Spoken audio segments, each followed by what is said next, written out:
Hi, hope you're having a great day. You're watching JJ Entertainment, and for this video, I'm going to be going over Top Gun Maverick's box office opening weekend, including worldwide, domestically, globally in general, and what it means for the box office, what impact this huge opening weekend, like super huge opening weekend, is going to have in the box office. Because trust me, this means a lot for the box office. So yeah, I'm going to be going over all that, and I'm sure you're going to really enjoy this video. I'm really going to analyze the movie's box office. I think it's going to be a really good video and a really interesting video, especially into box office numbers and everything. You're going to love it. So yeah, that's much to watch the whole video so you can get the full info. So yeah, let's start with just how much money it did. So for the opening 3-day weekend, Top Gun Maverick did $126.7 million, which is huge. That's amazing. That completely beat expectations. The expectations for the movie was that it was going to make $95 million in its 4-day weekend, and clearly beat that by a lot. In just 3 days, it made $126.7 million, which is huge. It's the third biggest opening weekend of this year so far. We have Multiverse of Madness, obviously, and the Batman, but it wasn't that far behind the Batman. It was actually like really close. So yeah, that was great. Really strong opening weekend for Top Gun Maverick 3 weekend.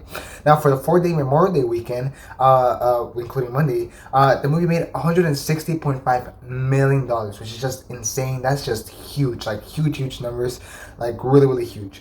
That's the biggest Memorial Day weekend ever, beating Pirates of the Caribbean back in 2007, which made $153 million back then. So yeah, that's incredible. The biggest Memorial Day weekend of all time. $160 million is a lot of money. So that's super strong for the movie, like super strong. So yeah, great job for the movie, and also that just shows how strong of word of mouth this movie has, as it like went super high up back on Monday. From Sunday to Monday, it had like a super nice retention rate. Instead of going down, it went like super high up. So that's really good. Especially since it's a Monday. It's a Monday. People don't really go to theaters on Mondays, so that's really good for the movie. Also, it's the biggest opening weekend of all time of Tom Cruise's career, beating War of Battles back in 2005, which opened at $64 million, and beating Mission Impossible Fallout, which opened at $61 million. So yeah, this is by far the biggest opening weekend, doubling both of these movies. So that's, first of all, a huge accomplishment for Tom Cruise. Congratulations to him. This is a huge accomplishment. So great job. Really great job. That's really huge. That's a big difference, to be honest. So that's great, and this is definitely going to affect Mission Impossible's Dead Reckoning box office in the future next year whenever it comes out. Best Tom Cruise has like a huge boost from this movie. So yeah, that's really nicely. Now this movie had a really interesting breakdown, as the tickets for the after the pandemic, like ever since the pandemic happened, have been skewing towards young audience members, and older audience members have barely been going to the theaters, like barely been going to the movie theaters. Most of them are always between like 18 and like 20 or 34. That's usually where it always stands at. However, for Top Gun Maverick, that is a completely different case. In fact, 55% of the audience that went to go see this movie was over 35 years old, which is just crazy. That's crazy. That's really huge. A lot higher than average. Like, that's crazy. 38% of the audience was over 45, which is still like huge. That's incredible. That's a huge older audience that's going to see this movie, which is incredible. And like I said, it's extremely rare to see after the pandemic times. Ever since the pandemic happened, all the audience movie members haven't just waiting to stream things, or just haven't been going back to movie theaters almost at all. So to see this is huge. And over 18% were over 55, which is just incredible. So yeah, clearly older audience members really did turn out to see a sequel that is a movie from their time. So that's really nice for this movie. It's a really nice thing to show off, and this is really something new to the industry that we just saw, which is that all the audience members really did show up for the movie. You know what I mean? So that's really nice, and I think that this has to show studios that yes, they can still appeal to older audience members. They just have to appeal the right way. They had to like make an actually good movie with great word of mouth and everything. So that's really good, and clearly that shows that the older audience members are movie going experience is not dead. They're still going to theaters. It's just you have to go with the right movie. So yeah, that's really interesting. And every now and then we're going to see a huge bomb explode thanks to this older audience movie going to audience that is going to go to a movie every now and then that's going to blow up the box office. So that's really good. This movie shows that there's potential there, and that's really crazy. So first of all, keep an eye out for that. Studios are definitely going to try to get something from Top Gun Maverick and to try to lure out older audience members once again to really have these huge box office numbers again. Now that's not to say that younger audience members did not show up either, because they really did. A lot of younger audience members really did show up, which is just insane. Especially since, like I said, Top Gun, the original movie, is like from back from the 1990s. So for younger audience members to show up for this movie, it's also like a huge thing, since most of them weren't even alive when the first one came out. So that's really incredible and really crazy. So yeah, that just shows that this movie really was like full on circle, all generation type of movie, which is like the perfect combination. Like that's the combination that every studio wants for the movie, and I'm pretty sure that's what every studio is gonna try to keep going out now Probably not with superhero movies because those appeal a lot more towards younger audience members. But with any other like movies that you see out there, they're gonna start to try to appeal more towards older audience members. You're gonna wait to see, and hopefully they succeed because I think that there's a lot of money to be made there, as you can see by this movie. Now, moving on from the domestic box office, let's look at the international box office. And internationally, the movie made $124 million, matching its domestic debut, which is really really crazy, especially since the movie is very much kind of like US type of thing, you know what I mean? So that's really crazy to see that that's actually the case, that the movie still did a bunch of money overseas. It will not open in China, sadly, and it will not open in Russia either, thanks to the war that's going on. And Korea has not opened yet. But besides that, it has a really nice, almost all the markets have opened. In fact, here's a breakdown of every single market right here with the money that it made in each one. As you can see, the UK is on top, and that's because, honestly, it's the biggest opening weekend ever in the UK for Paramount, which is crazy, crazy, crazy. Ever, the biggest opening weekend for them for Paramount. So that's really crazy. So that's good.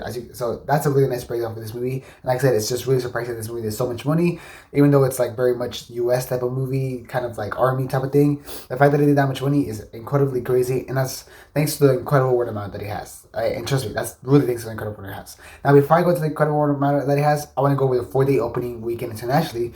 That is of $139.5 million, which is really, really good. Honestly, that's really, really good.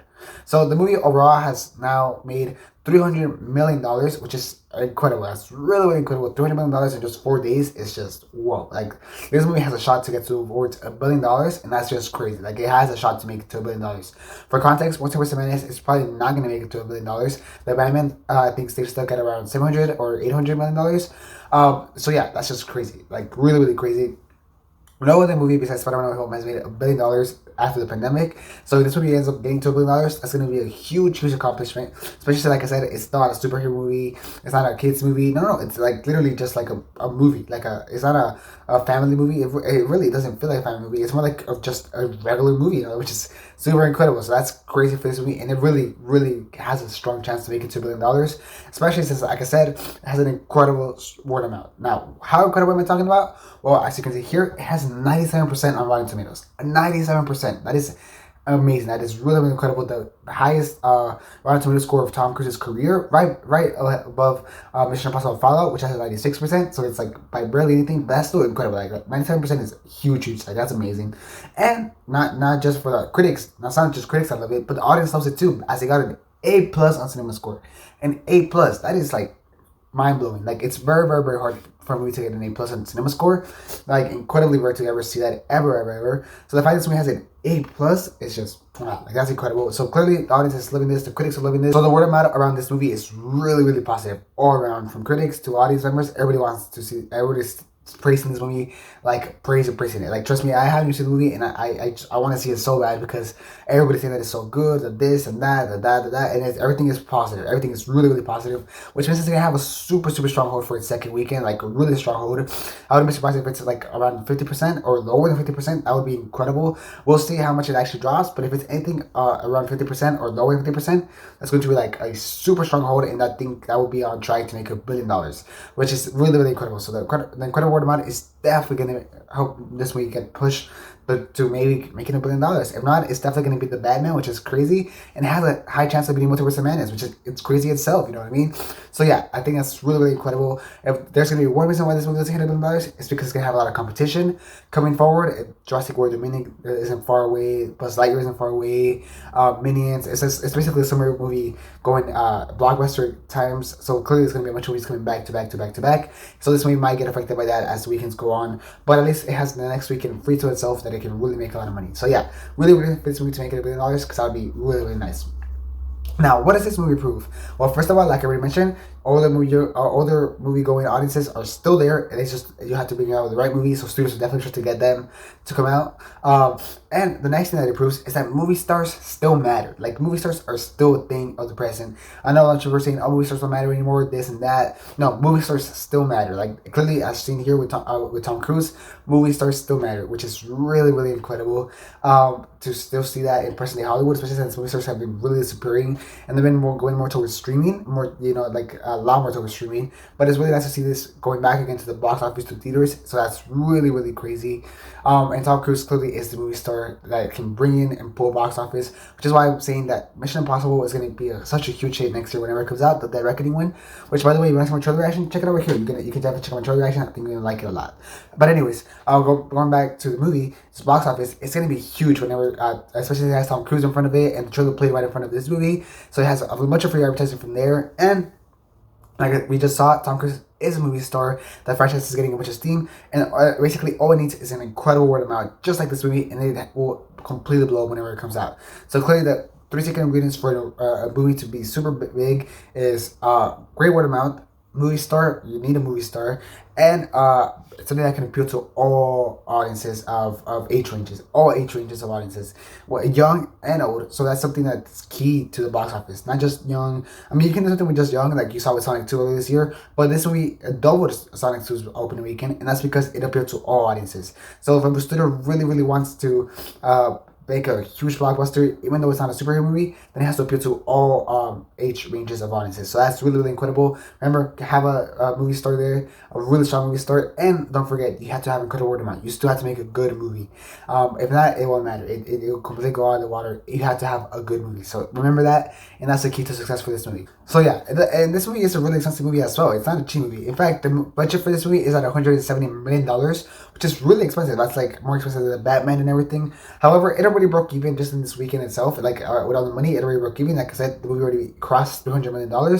So it already broke even. It's about to already double its box office, and it's going to keep going on and on from there. So the movie is safe. Like the movie's going to make a bunch of money, especially if it makes it to $1 billion. It's going to make a bunch of money. So clearly, if you put the money, you can put the money. You just have to make sure that it appeals to a really nice, strong audience, and that the movie is really good. It has to sound really good, and you have a really strong box office hit. So yeah, this is a Hollywood can learn from Top Gun Maverick's box office, and just a full-on breakdown of this opening weekend. And it's honestly an incredible opening weekend. Have you seen the movie? What do you think about it? Tell me that down in the comments. Should I go see it this weekend? I'm very curious. Tell me how much did you enjoy from the scale to 10, and do you think this was going to make it to $1 billion? I'm very curious. So tell me that down in the comments. As well, just leave a like if you enjoyed this video and this analysis. It would really help. So please leave a like. I'm sorry my voice sounds a little bit weird. I'm a little bit sick, so it sounds a little bit different. But I'm still trying to put this video out, so please leave a like for that effort as well. It would be very helpful. And subscribe for other content, box office videos, reviews, analysis, informational videos, all on movies and TV shows, all that type of stuff, especially if you're like part of fandoms like Star Wars, Marvel, all that type of stuff. I cover all that type of stuff, as well as box office videos like these and movies. So subscribe for all the content if you're interested, and I'm sure you're going to enjoy a lot of the content if you're interested. So yeah, please subscribe, and you definitely won't regret it. And yeah, that'll be it for this video. Thanks for watching. Hope you have a great rest of your day. And this is James Entertainment, out.